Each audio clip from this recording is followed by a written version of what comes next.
In the last video, we talked about the importance of reference material. Well, one thing I neglected to talk about was inspirational images. So whenever I see a cool painting on the internet, I'll throw it into my inspiration folder. So what I've got here is a giant folder full of all sorts of cool stuff.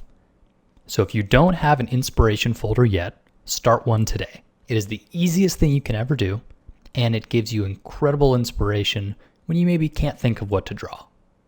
But here's a warning. Mine has 778 paintings in it. In some ways, that's great. But in some ways, it's horrifying.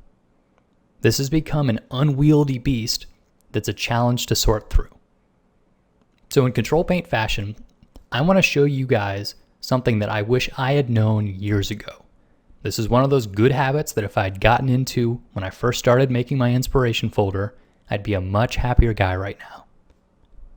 The secret solution is Adobe Bridge. This is one of those softwares that until 2 weeks ago, it was always installed, but I never really knew what it did, so I didn't use it. This window you see here, this is how Windows displays it. It's fine. And this is Bridge. You're looking at the exact same folder, but it's got a few changes that make all the difference. First off, if you've ever used iTunes, some of this will seem familiar. You can make collections, which are like playlists in iTunes, where you're not actually copying any of the files, but you're just creating lists or groupings that you like. So if you're working on a painting, you might have a grouping of different images that all have to do with that one painting. So I'm not putting them in a subfolder, it's just a reference to the same file. So here I have a bunch of cloud pieces because I'm working on something that involves clouds. Well, it goes deeper than that. If you've ever looked at photos on Flickr, you know that they can have categories called tags. So something might both be sky, but also Christmas. And this subcategorization is incredibly useful for sorting anything. And now that I've got almost 1,000 paintings in my inspiration folder, these tags or subcategories are incredibly useful. So you can go to the filter menu and then filter by tag. So I can say, well, I want to look at environment. And then all of a sudden, only the images that have the environment tag within my inspiration folder are shown. As you can see here, not many. This is because I did not get in the good habit when I got all these images. So now I have the fun task of going through all of my existing inspiration and giving them tags.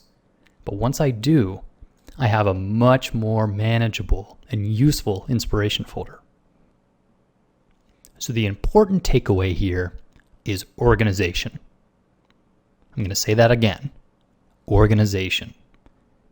Computers have a funny way of getting cluttered. You've got thousands of pictures, none of them have names, and then all of a sudden when you need that one and you have a deadline, it's hard to find. So getting in a good habit now is going to save you way more time in the long run. And it's not necessary to get Bridge. I know there's some other softwares that do very similar features. For instance, Google offers a free software called Picasa, which does a lot of the same stuff. The important thing is that you understand being organized matters. So hopefully you'll start early and be smarter than I was. Thanks for watching, guys. And if you have any additional ways to stay organized, please tell us about it in the comments. We can all use the help.